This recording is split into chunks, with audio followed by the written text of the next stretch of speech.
Welcome to the Trailhead from Ultra Sign Up, where big adventures begin. Trail running is so much more than just a sport. It's a community, a culture, a way of seeing the world. On this show, we're not dissecting splits or debating shoe specs. We're here to get to the heart of it all, the people, the places, and the stories that speak to the soul of the sport. Join me, Zoe Rome, and my co-host, Brendan Leonard, as we'll bring you conversations with the everyday athletes, local legends, quirky characters, and creative minds who make trail running what it is. Messy, joyful, gritty, and deeply human. Because it's not just about chasing finish lines. It's about the friendships forged on long climbs, the lessons learned in the pain cave, and the weird, wild moments that remind us why this sport is about so much more than the miles.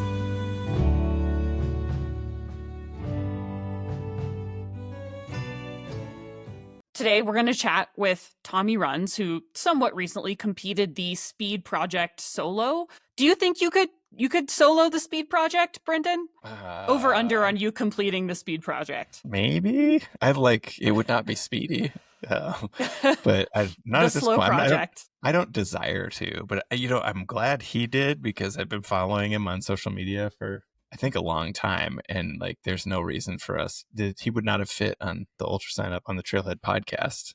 But now he's run 6 ultra marathons on 6 consecutive days. So I think we have a legit case for him to be on the podcast now. He's run more ultras this year than I have, and they were all consecutive. Correct. He's yes. like the most ultra too. guest we've had. Yeah. Even though people might not think that at first glance, just like, oh, he's a road guy. Nope, he's more qualified. I think than us. road makes it even more ultra. We're so pampered and spoiled with our beautiful views and our lush forests and our aid stations. Is there a world where old road ultras are actually the most ultra? Because you're just looking at a white line for days on end. That's a good question. I don't know that the route was get totally ratioed so hard on a single road. I think there was definitely a little bit of dirt or a bit of gravel. That's from good. Just watching the videos. That's positive. A little bit of variation. Yeah. I'm curious, is there anything else in Tommie's story that particularly resonated with you or stood out to you, or just the mind-numbing ultra running? No, I mean, the things that I've heard him talk about on other podcasts is he's been sober for 8 years. He's vegan. He's a dad to 2 kids. And if you just followed him on social media, you'd just be like, here's this guy just crushing sub 3-hour marathons. And then running the Speed Project solo, but he's got a lot going on, and I'm kind of in awe of how he does it all. And he seems to be holding it together pretty well. So yeah, well, let's get into it. Trail running puts everything to the test: your legs, your lungs, and definitely your hydration. That's where Element comes in. It's an electrolyte drink mix that helps you replace what you actually lose when you sweat: sodium, potassium, and magnesium. It's easy to use, easy to carry, and tastes really, really good. Think watermelon on a hot ridge run, citrus during a tough workout, raspberry on recovery days, and grapefruit honestly anytime. The flavors are bold, salty, and satisfying. Plus, it comes in an easy-to-use pouch that is perfect for your running vest, gym bag, or back pocket. Whether you're out for a few miles or a full day push, Element helps your hydration work harder, so you can keep your focus on the trail ahead. And here's something cool for our Trailhead listeners. Grab a free sample pack of Element's most popular flavors when you go to drinkelement.com/ultrasignup. That is drinkelement.com/ultrasignup. Don't love it? No problem. Element's got a no questions asked refund policy. They're just that confident that you'll love it, and so am I. Today on the Trailhead, we're talking with someone who brings deep soul, serious grit, and some pretty sharp insight to the world of running. You might know him as Tommie Runz, and you might know him from one of the many marathons he's crushed or the community he's cultivated online. A plant-based runner, sober athlete, and podcaster himself, Tommie didn't grow up in the running world, but he came to the sport later in life. Today, we're going to talk about the intersection of his recovery, community, his recent ultra running experience at the Speed Project, and how he keeps showing up with joy. Great to have you, Tommie. Wow. Yeah, thank you. I appreciate that. That was great. I feel like I'm a good person now. Thank you. That's what I'm here for. Yeah. Oh my gosh. How do you feel about that intro? I feel like I mean, I feel like if Zoe you could just follow me around when I walk in like CVS or something like that, just give me the intro. My favorite thing to do is write Tinder bios or Hinge bios now for my younger friends. So if you ever hit me up, you need a LinkedIn profile, Hinge bio, I got you. My age group is probably like, what is the one that was like that started all of it, like Match.com or something like that. Yeah, That's more my age Cupid. group. Yeah, that's more my age group right there. Yep. But Tommie, you didn't start out as a runner. Can you sort of walk us through what brought you to running? How did this show up in your life, and why do you keep coming back? Well, so I guess my story always kind of starts on this with sobriety. I chose the life of sobriety January 11th, 2017, and I like quickly after a life of just drinking, pretty much, I decided that I wanted to be healthier. And I think maybe a few weeks into it or so, I kind of started to see myself for once again. You know, you kind of look in the mirror and don't like what you see. And with that clarity of sobriety, just for that little short period of time and going to like meetings and like really trying to chop it up with yourself and others who have been farther along that journey, you can start to see yourself a little more clearly and take responsibility for where you are. And I'm like, well, what's the next best? What's the thing? What should I be doing with this time and energy? And started going to the gym, started lifting weights, then got all buff and stuff. And my name was like, I forgot what my name was before this, but then it was Tommie Guns for a bit. And like literally Tommie Guns with a Z. And then I got invited a year later or so, about a month or so after going vegan, I got invited to run the Chicago Rock and Roll Half Marathon 2018. And figured since I was, in the gym a lot, I figured I could do that because it's easy, right? That wasn't easy. But it was one of those like moments where I kind of running through the city and running with all these strangers. It just reminded me so much of like this journey that we're on through sobriety, or this journey that we're on through life, is we're kind of all doing the same thing, just in our own ways, but we all have a very similar goal in mind in the end, and it just felt really good to cross the finish line. So I'm like, hey, let me keep running. And then ever since then, it kind of just rolled into this lifestyle. So you're a recovering hybrid athlete, fully converted to running. Yeah, recovering. Congratulations. Yeah. So is that half marathon literally like your first run? No, it was like, I did a couple 5Ks like before that. But that was like my first. Yeah, like I did a couple 5Ks getting ready for that. I had done a 5K like in 2015 or something like that with my sister, because I was living in Savannah for like 6 months and she was down there, and she used to run a lot more, and she's like, you should do this 5K. So I trained for like 2 weeks, and like by the time I got to the race, I had like bought a knee brace from like Dick's Sporting Goods or something like that. 'Cause I don't know what was going on. And but I just don't count that at all as any part of my running journey. I never thought I'd run again like this. That's stupid. This is just, I just did it for her. And then now here I am. Shout out to our number one sponsor, Dick's Sporting Goods knee braces. They really keep the sport going. Exactly. All different shapes and sizes. It's really great. You didn't. Congrats on 8 years, by the way. That's appreciate you. Right. Yeah. Thank you. I'm also have been sober for, I think it's like 23 years now. Man. I just keep losing. And now I just feel old every time it rolls over. I'm like, oh my God, what happened? Your sobriety could be like its own person, like a voting human. It could be on Hinge. They could have a beer. You've been sober. Yeah. You've been sober for longer than you weren't. Yeah, I think that was like a couple of weeks ago or something like that. But yeah, it's okay. So yeah, it's a funny. We can talk about that a little bit later. But okay. As far as I know, if I did my research correctly, you didn't really have like a rock bottom moment. It was more just kind of like, I don't like this. Is that correct? Well, yeah. I mean, I feel like I've been trying to, as I've been talking about it more lately, I just feel like the rock bottom moment is one of those things, along with like functioning alcoholic, that is maybe something we need to talk about differently. Because I think when we think of like rock bottom moments, we think of the worst case scenarios that we've seen on TV or in the street. or someone that we know that's just like extreme, and they're like, oh, they definitely hit rock bottom, you know? And it's more of a judgment on someone else's situation. And I think a lot of us probably have been close to our personal rock bottom and just kind of kept going because it's not that bad, you know?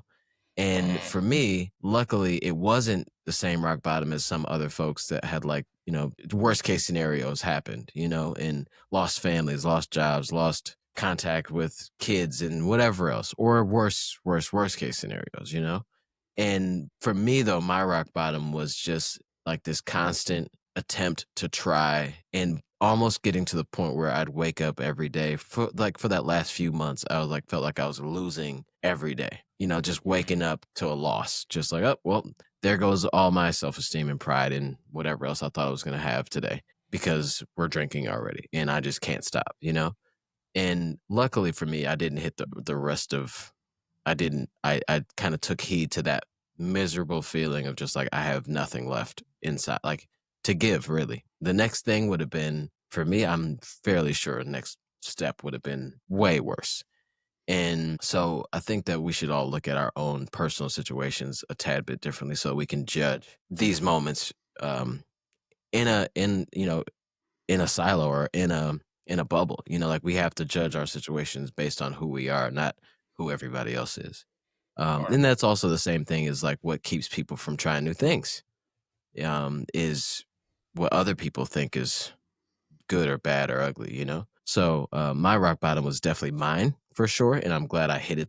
I saw it and she made that choice of like pivoting before it got to be like below rock bottom for me. But yeah, even like the function alcoholic part, I think that's like, that stopped me from getting sober way earlier. Cause I'm like, well, I got a job and I'm making more money and I'm doing good. And, you know, I just have to be careful every now and then. Just don't get too crazy. You know, like you just kind of drag these things along because it's not as bad off as other people may have been. Or the narratives you've heard or Yeah, the seen. narrative. Yeah. Oh, at least I'm not that guy. Jeez. You know. Right. Like I have a house. I have, you know, people, you know, you just start judging other people's situation. When why would you even want to get to that point? You know, like we're not there yet, so let's keep rolling these dice, you know? Yeah. Right. I do wonder, I mean, you guys are both storytellers and folks who've written and spoken really eloquently about sobriety. To Tommie's point, I've always wondered if the rock bottom heuristic is maybe like counterproductive in terms of like if people don't fit the narrative, if they don't fit the mold, thinking that your rock bottom may not be that bad. Like I'm of the mind you maybe don't need that to make a different decision about your life, and that maybe that the way that we've been talking about this as a culture like prevents people from making that decision for themselves sooner, just because their sort of story arc looks different. Yeah, I mean, because if you think about like just from a health perspective, you know, some people have warning signs. Some people have a stroke and survive.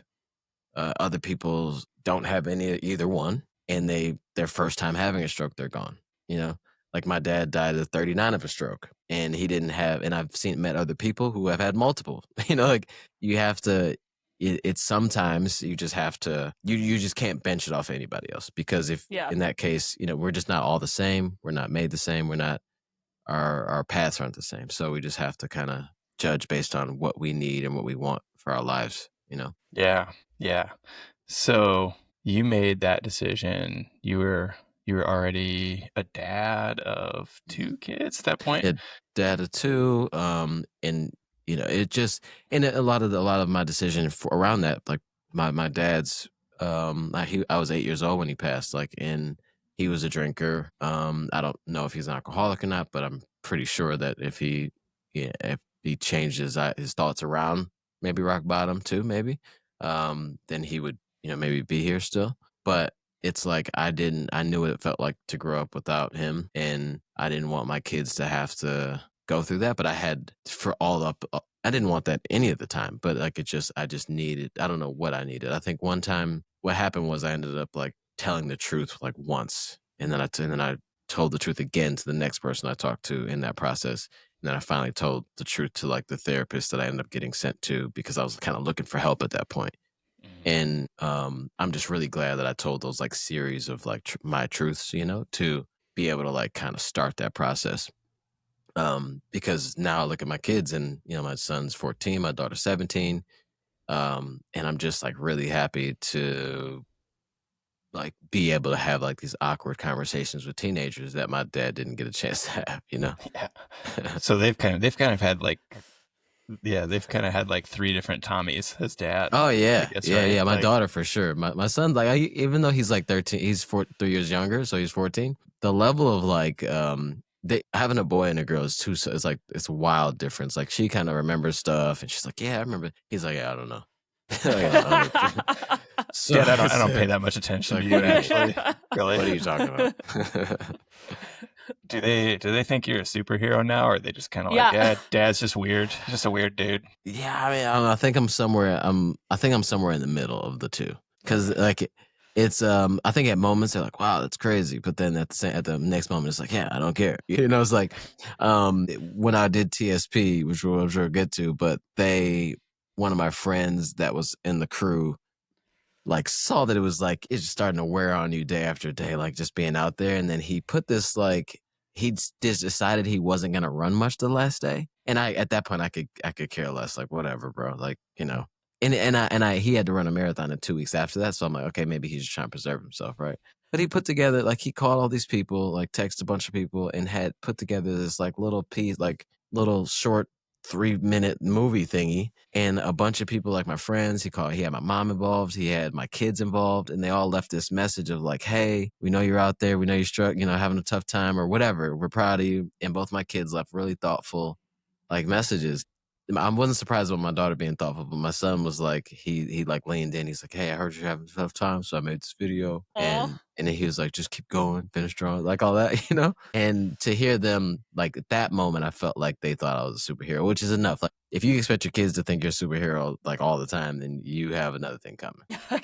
That was actually the number one question I wanted to ask you, because there's a short video of that on your Instagram where you explain, you're like, oh man, I'm just like really down, and Yeah. you're like at mile 270 or something at the start of the day over 5 days, and you're just like just feeling awful. And many of us have been there, not to that extent, but you kind of watch this progression where it's like a friend, and then your mom comes on the video, and you're just like, you start breaking down at your mom, which when I heard it was like your mom, I was like, oh, they went there. Oh man, this is where it's going to start to crumble. And then the kids, it's like, oh my God, you know, you know that like emotionally, everything's going to come out at that point.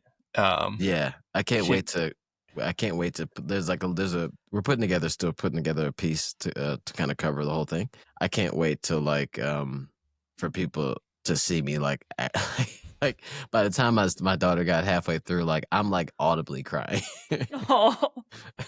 Yeah, but like you're almost going to be there anyway when you're just at the end of your rope with all the running you've been doing and just the emotional management, and then to bring in that that's a really good motivational thing, right? It's a low blow for a friend, you know.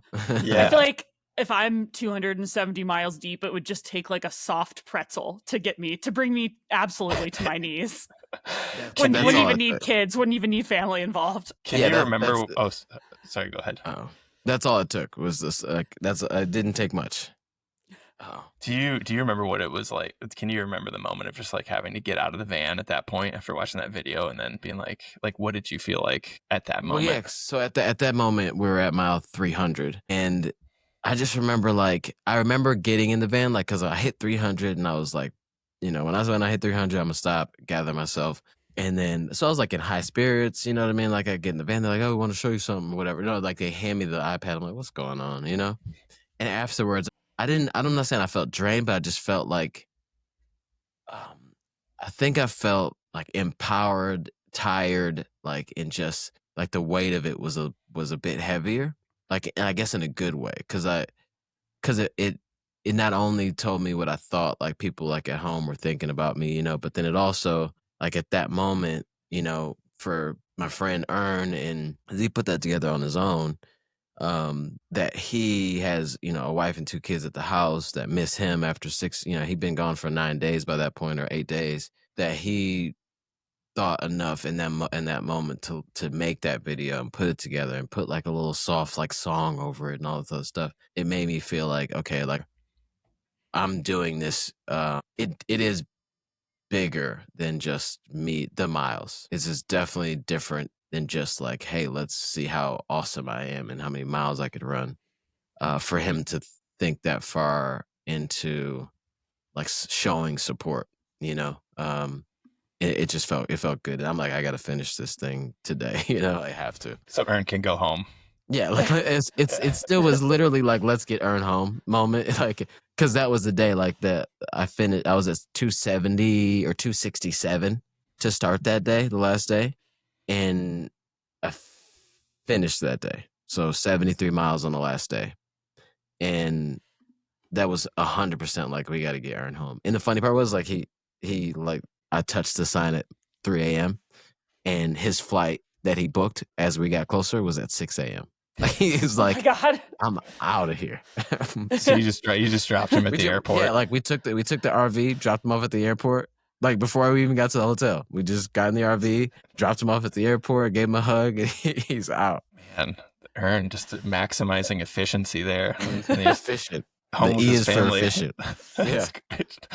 Oh. So, okay, backing up just a little bit, how did you get from running the Chicago Rock and Roll half marathon to doing all of these marathons and then eventually several ultra marathons back to back all in one go? What was this trajectory?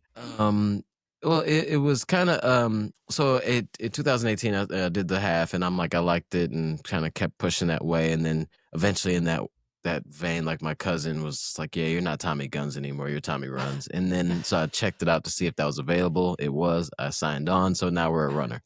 And then so I just started like running more, and then my sister was like, hey, you should try to qualify for Boston, because that would be cool, because we lived in the Boston area for like 6 years. And we were actually living out that area, like maybe 40 minutes north of Boston when the bombings happened. It was like, it'd been cool to like come back and be able to run that, even though I wasn't a runner while like it was happening. And so I said, sure, I don't even know what that means, but what do I have to run? And she's like, looks like a sub 3 hour marathon. Hadn't run a marathon yet. And so I was like, well, if I'm gonna do that, I need to find a coach, because this, the lady I was running with, she was just like, yeah, I know somebody that might be able to help.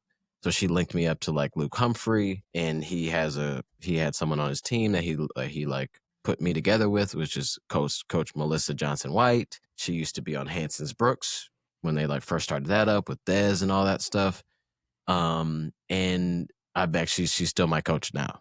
So I've been with her since 2019, and it doesn't look like we're going anywhere. So I just started that process, ran my first marathon in 2019 as just a test to see how close I could get to 3. We aimed for 3:15. I ran 3:13. And that was like maybe 8 weeks after starting to work with her in that summer of 2019. And then because of COVID, I finally qualified for Boston in a race in Toledo, the Glass City Marathon.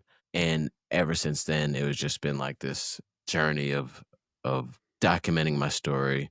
I had started a show called The Run, Eat, Sleep Show, started interviewing professional athletes. That was in 2021, I think. And then the brand I started building contacts with brands and doing giveaways on the show. And then that led to like me getting a couple pair of shoes here and there. And then that led to me getting invited to places. And then now I have like a shoe wall. And now like I've been to many different like races and places with brands.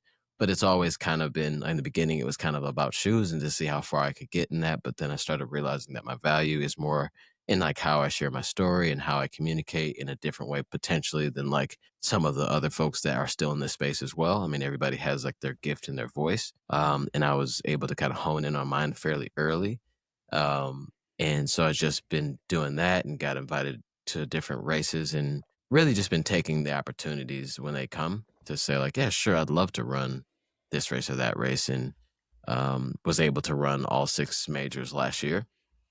That's before they added Sydney 7. I guess that would be the first one is officially this year, but haven't run Sydney yet. But It's just been a crazy journey of just me saying yes to things that I would have said no to a long time ago. Do you have an idea how many people have done all 6 majors in 1 year? Are you the first? Like, it can't be No. that many, right? No, it's so I think it's like I think it's I think when I did it, it might have been like 100 something, like maybe 100 and like 10 maybe or 20 or something like that. There, because I tried to find it out and there just wasn't like I guess it's not a lot of information about it because the all 6 haven't been like the 6-star medal thing hasn't really been around for that long, Yeah. you know, and According to Abbott, at the end of 2024, there were 17,000 plus 6-star finishers in total. yeah. Total, but So like not in 1 17, year. yeah, not in one. So yeah, there's 17,000. No, there's 20,000 now. I think they just 20,000. announced it. So there's 20,000 now that have done it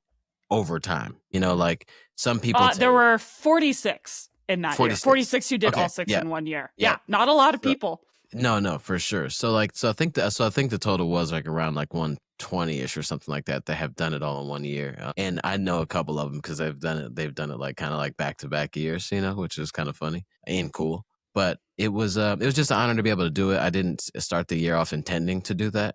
I just kind of like the dominoes were kind of falling, and I was like, okay, well, if I could get into Berlin and New York, that'd be great because I had already registered for Chicago, and those dominoes fell too. So we got it. I think most people just accidentally do it like that. Yeah, Like, just what- fall. yeah, I don't know. I guess sure, I'm not doing anything. Sure. I have nothing the day that the New York City Marathon's happening. I'll go. Sure. Yeah.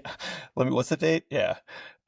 Did you check learn my anything about like recovery during that year that's like carried forward? Like, Yeah, I did learn about that. If I would imagine because I did 7 marathons that year. It was Osaka. Then Osaka was the first one, and then the 6 majors were the other 7. The other 6, and Osaka to Tokyo was 7 days, and then Boston to London 6 days. And so I found out then that like the body's actually a little crazier like on recovery side than you think, like because you'd really be surprised like what you can do in like 6-7 days as long as you trained like up to a certain point before that first one.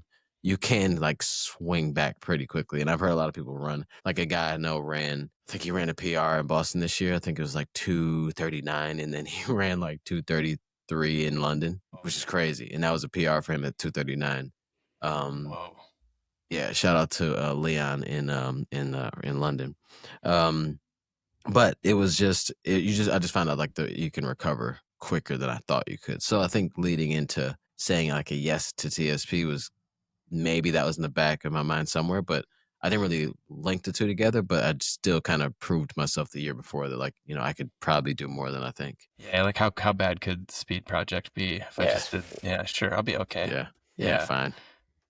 You mentioned, you've said this a few times in other interviews and stuff, that no one on the crew, including yourself, had run any distance longer than a marathon before taking this on, which is like totally, it's like such a huge adventure in that regard. Was there anything, how did you prepare for it knowing that going into it? Did you get any help from anybody to like, okay.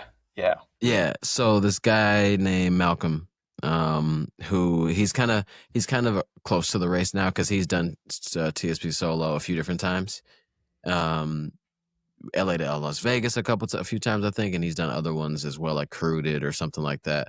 But he's been close to the race for a little bit now, and I think he's just getting more and more involved, trying to help bring more people to the space. And I mean, because that type of race looks a certain kind of way. And it's definitely, and he's a black guy from New York, and it's just definitely it seems like one of his missions is to make it a little bit more of an equitable space, and they're all doing a really good job, and they're working with him and this lady named Tilly to do that. And they actually had this year that I ran, they had this thing called Solo but Together, or Together but Solo. I'm not sure which way it went, but there was like 6 women that ran TSP solo together. Like it wasn't a relay. I mean, they ran the whole distance together. They pooled their resources to make it a little easier because it's a very expensive task. Like unless you're just gonna be unsupported or whatever, that's a lot of money that you have to end up putting up. So they've just done a really good job putting that space together. But Malcolm, I've met him before, just like in the running space, in the road running space, and being in New York here and there. And he's just always been really cool. And he found out that I was doing it and said, "Hey, if you need anything, let me know." He couldn't be on the crew, but he was like, "I'll be happy to help." And we had a few different calls with him, and he got me straight. It was like, look, you're thinking about this wrong. This is, here's where to go. Here's what to think about. And then he got my crew straight because they're like, "Yeah, what do you do?" And they're like, "No, it's all about Tommie. Figure it, like everybody needs to have a job, and then that just helped us kind of like craft our mindset around this thing, as opposed to maybe what we were thinking, or just like, we're all in this together, like it was probably a good thought, but then he kind of gave us like the harsh realities of, someone's gonna have to make sure he eats, someone's gonna have to make sure this, and all these things. And like all the information that he gave us, and just from his experience, was huge. And it was like a mentor in that way. In certain parts of the race where he kind of gave us a heads up, we remember like, hey, this is the part where Malcolm said that, and he even like texted me a couple times as the race was happening.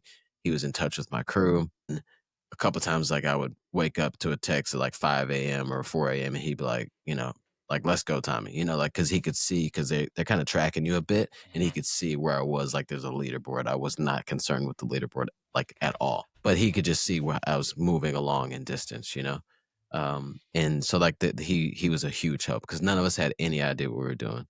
Like I said, none of us had run anything more than 26.2.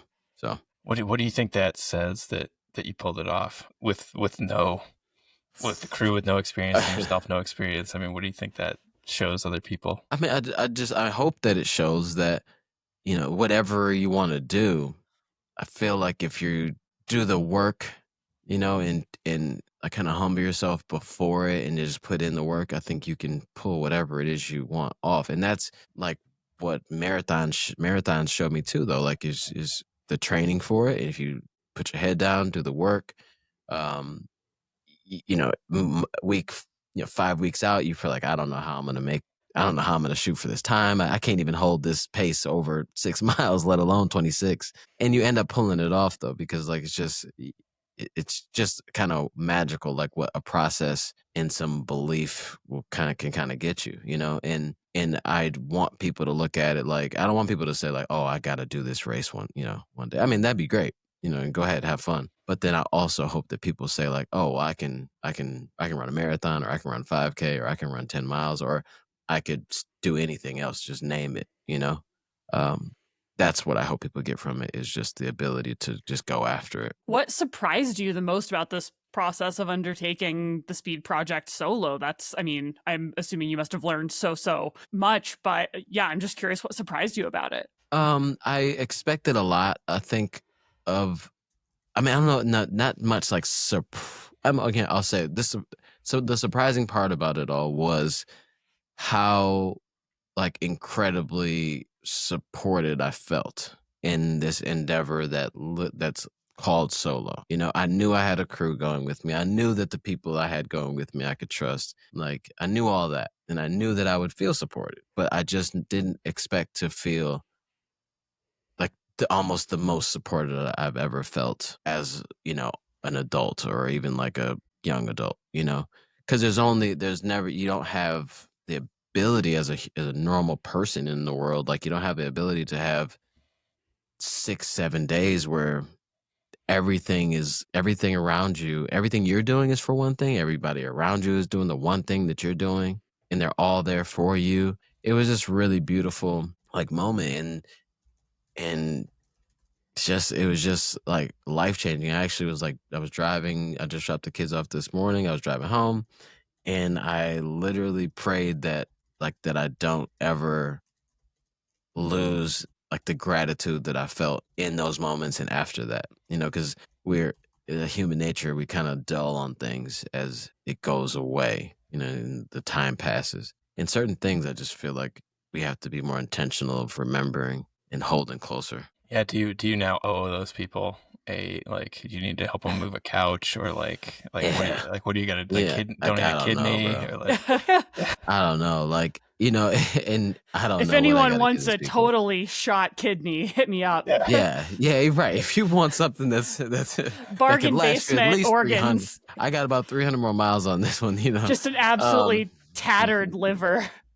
Yeah, just I don't know. it'll bounce I back. think I think that like, and the funny part was like, our friend Ern, like he's definitely a more quieter guy, and like he just really, we kind of joked about it all through the whole trip. Like as the days went on, he just kind of like not unraveled, but like unfolded more. And it was just like, bro, like a couple, like after he played the video for us, and he's got his like dark shades on, he's like crying, wiping away tears or whatever. And I looked over after I was done, I'm like, who are you? Like, what have you done with our friend that acts like he's like super nonchalant about everything, And we got back and he's like, hey man, you got to do da da da. And next thing you know, like I'm starting my show back up. Like he's the reason why I started my show. Is now it's the Tommie Runz show. It used to be the Running and Sleep show.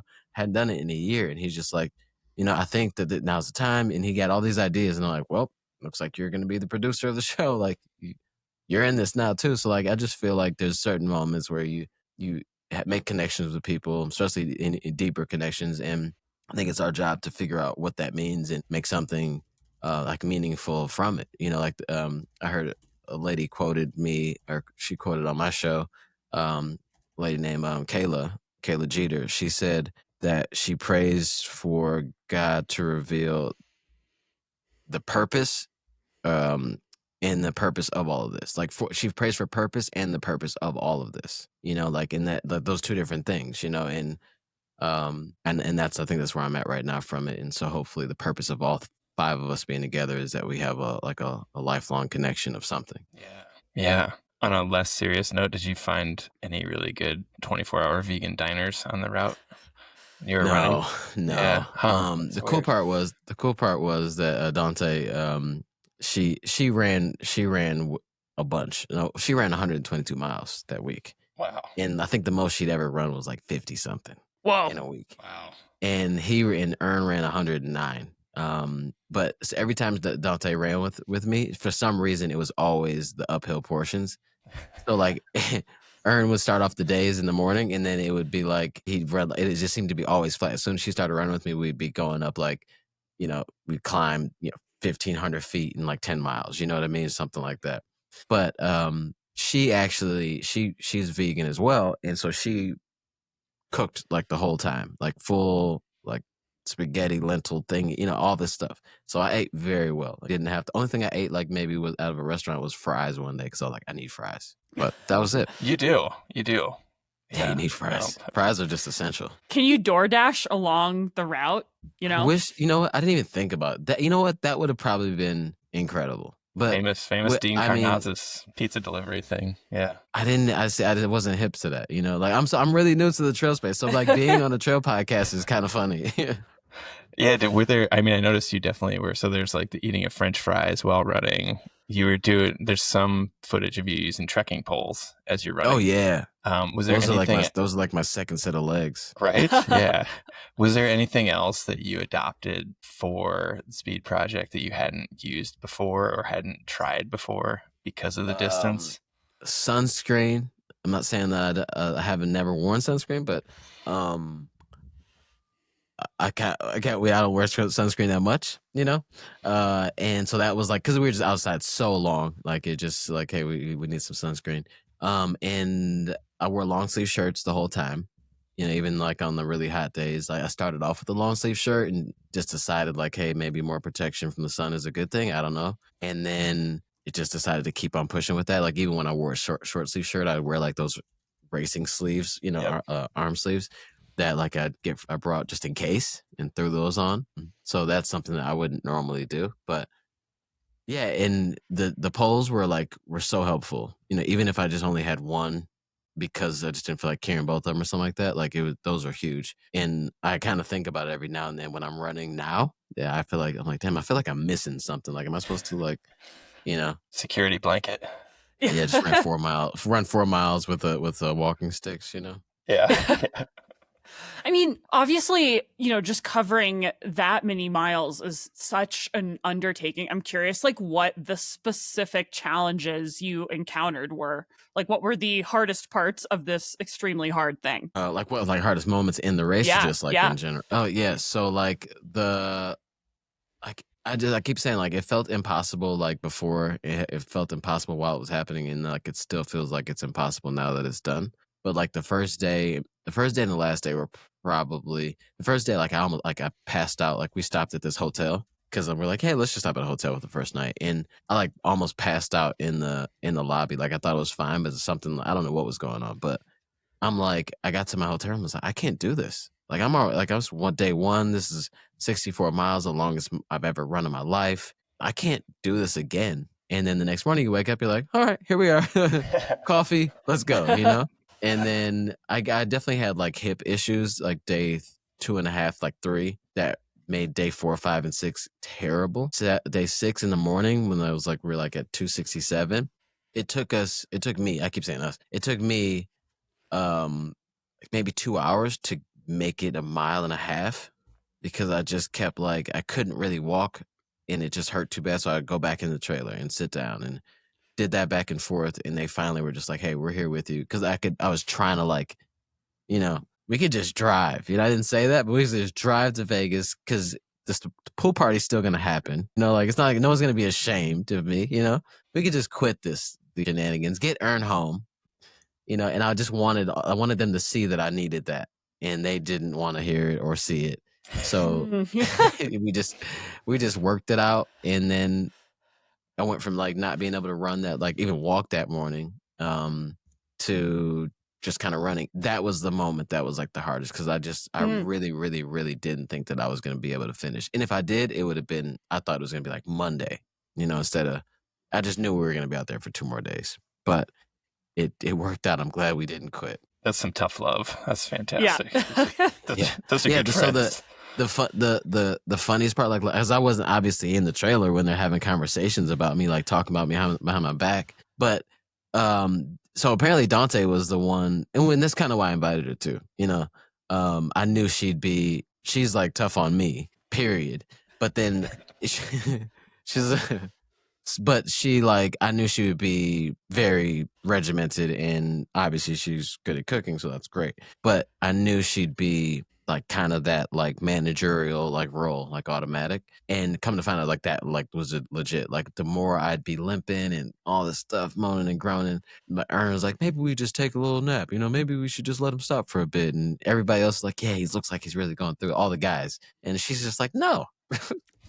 He can do 10 more miles, And so yeah, apparently she was the one that didn't. That's the worst of the friends, or the best. Yeah, she's the best. Yeah, she's the best. There's a famous it's an old story about Yuri Robic, the guy who's the cyclist who did the race across America, won it multiple times, and his coaches would be in the van behind him, and he's just cranking away on his bike, and he would hallucinate, and he would say things like, I'm being chased by soldiers, and they'd be like, let's just go with it. Yeah, man. Keep pedaling. Yeah. They're catching you.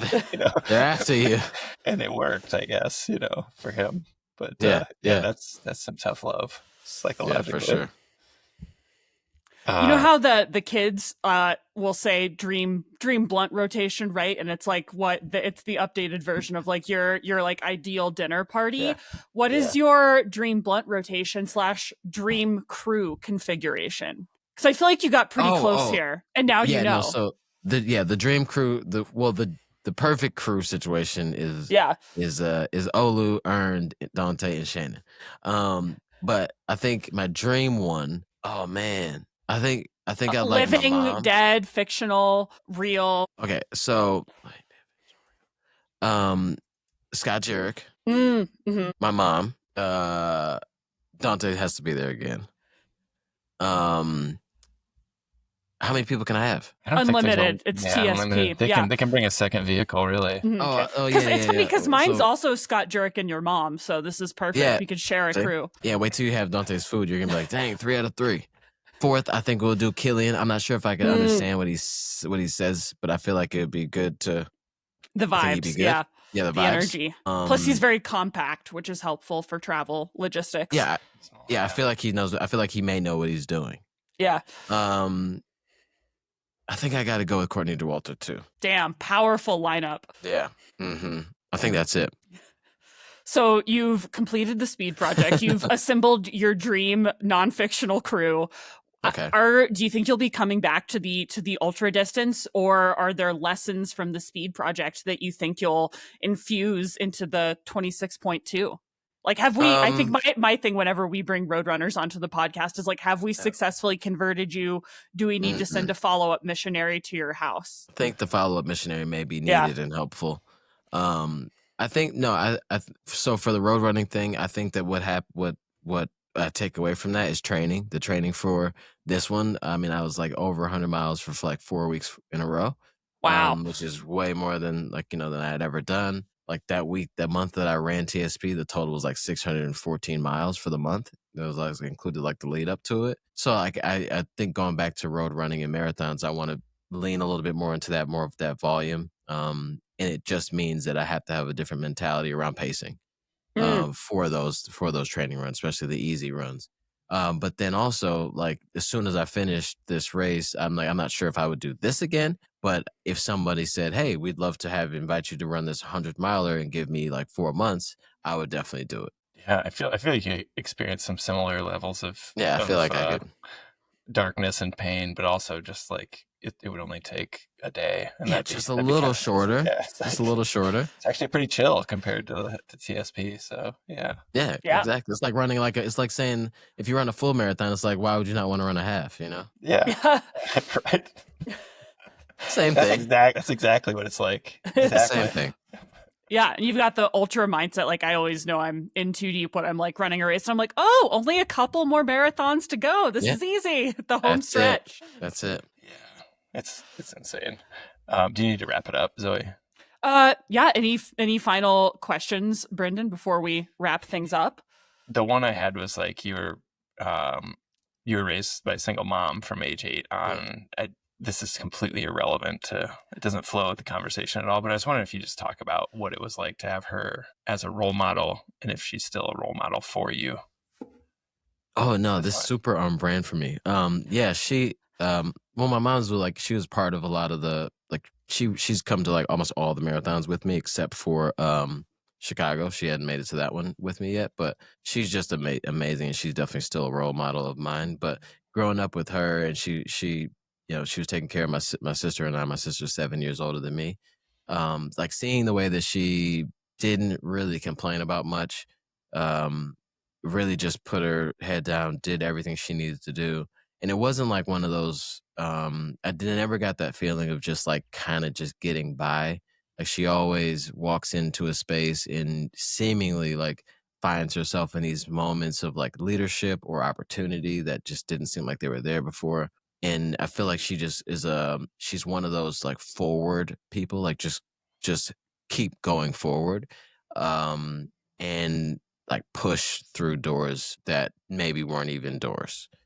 And seeing her do that and pull that off and take care of us with support of like my grandparents on both sides, it just is inspirational to me, like to this day. And I think that people ask like how I do things, like, and I kind of operate in that, like, just get it done as soon as possible. Like if somebody has an opportunity for me or something that I think that I want to do, I have to do it like right away, just go forward with it. And I think she's definitely that motivation to just always just keep pushing, keep building, keep growing. And the excuses are just like, there's no point, like, cause you can make those, but that's just the reason why you're standing still, So she's still that person for me. She just got back from a mission trip in Zimbabwe to help people, and they're building. I forgot exactly what they were doing. Forgive me, mother, but she's going to listen to this. But she just always is just like, she's just always just reaching, and I don't even know if it's on purpose anymore, and I love that about her, and it'll make me always just try to keep building. Amazing. Well, thank you so much for joining us, Tommie, to talk about your mom, your journey through sobriety, to the speed project, and hopefully we'll be seeing you at more ultras and maybe even out on the trails. You're welcome anytime. We'll send so. the follow-up literature with our missionaries. Brendan's going to show up in a little suit at your house. We're not converting him; he's converting himself. Like that's true. Yeah, no, you don't even. Instead of spending the money on the ticket to get him here, just send the money for the ticket to get me out to a race, and I'll be there. Perfect. Cocodona next year, Tommie. We'll see you there. Oh, 250? That's it? Yeah. I know, right? It'll be your shortest race ever. I don't understand what the big deal was. Everybody's like, oh, Cocodona 250. I'm like, all right. 90 less miles.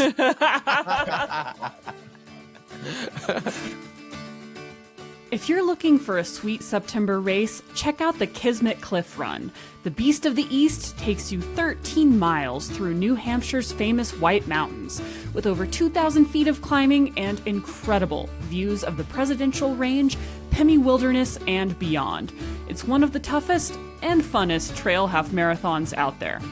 Or if you're more of the done by brunch type, check out the Little Beast 5 Miler, with roller coaster trails that offer killer views and some rugged New Hampshire fun surrounded by that amazing Conway granite. This race always sells out, so make sure to snag your spot now. Registration is open. Hit the link in our show notes, and the gun goes off September 14th. Oh, what a nice guy. That was great. What a nice guy. What an interesting young man. Yes. He's not that young. He just looks young. I could not guess his age within 10 years. That's his great. His speed tells me he's young, but his life experience tells me more than that. Did you kind of think at any point in the interview, like, it would have been cool to have the entire crew from his speed project attempt, like, on a podcast? It would never work in this virtual way, absolutely. Yeah. Do a round table or behind the scenes or like split screen what Tommie was doing, what the crew was doing, because it kind of sounds like that in and of itself was its own drama and experience. Yeah, but also really incredibly supportive and pretty amazing that they pulled it off with literally no experience of running more than 26.2 miles on any of them. Like, no one knows what happens after 26.2, but let's just go try. So let's just do that great. Like 7 times consecutively. Yeah. He mentioned there's going to be a longer video of the project. Are you psyched to see that? I am. I think that I think he's such an interesting storyteller, and I feel like he does a pretty great job of making things that are not that normal sound maybe more normal than they are. Like, I feel like he's an amazing translator of running culture, for normal folks. And I'm always fascinated to see, like, when folks come from the road world and dabble in ultra and trail, like, what their experience is. Like, I feel like I'm always looking for the funhouse mirror of, like, what do we look like to you? And because Tommie is such an interesting translator, I'm just curious to see, like, what happens when we reflect the experience of the speed project through the prism that is Tommie Runz. I also wonder if he thinks he's an ultra runner, like we should ask him. Does he self-identify as ultra runner? I mean, she's probably just like, this is a thing I did once and I crushed it and I'm just moving on, but we'll see. Who knows what could happen. We should get him invited to a race at some point and have some fun with it. Yeah. How about the wall of shoes in his I don't know if this will not be in the podcast, but we're like commenting on the wall of shoes, and then he like turns his laptop to show that we're only looking at more wall of shoes. Yeah, there's probably 20 some pairs of shoes behind him, and he tilts it, and there's like, we're only seeing like a fourth of them. Like, there's probably 100 pairs of shoes up there. It went from being kind of like, oh, that's a funny wall of shoes, to like, blink twice if you need to be rescued from your shoes. Yeah, right. Like, are you being hostage by the shoes? Yeah, and they're so nice too. Mine are just like, I just have like piles of beat up Hokas on the floor over here. We're like, I should probably throw this away, but my shoes are in a closet that every so often, like when I travel, like when my partner and I are out of the house, I have to leave the door open because the closet will smell so bad because I wear these shoes. They're not decorative shoes, they're experiential shoes. These shoes have lived and they've seen things, and you can tell because of the smell of my shoe closet, and that's why I can't have them be display shoes. Wow. Okay. I feel like you would be able to smell it through the podcast. I feel like Tommie's wall did not smell. They looked pretty great. No, they looked like they smelled pretty nice. Yeah. New shoes smell for sure. Smells more like Foot Locker than Zoe's closet. Yeah. What I'm curious, like, what surprised you most about Tommie's story? Not just about the speed project, but about how he got into running. Because you also got into running a little bit later in life, and as part of your sobriety journey. I'm curious if anything stood out to you. I think I didn't. Maybe I had read this, but I didn't know he was into weightlifting before running. Yeah, the Tommie Guns thing was a detour that surprised me, I'll be honest. Yeah, but it's a good evolution. It was like you had your first, whatever handle / brand, didn't go anywhere, but you just change one letter and it's way better. It's like bam, that's it. I guess it's time to schedule another interview with someone else who has a shoe wall that makes me question everything. Thanks for joining us on The Trailhead. If you love this episode, leave us a review, share it with your trail crew, and make sure to subscribe so you never miss an adventure. Give us a follow on Instagram at TrailheadPod. And you can reach us anytime at trailhead@ultrasignup.com. We'd love to hear your stories, questions, guest ideas, or just to say hi. And don't forget to check out all of the shows in the Ultra Podcast Network. We're building something special, and it's just for you. We'll see you every other week, right here on The Trailhead.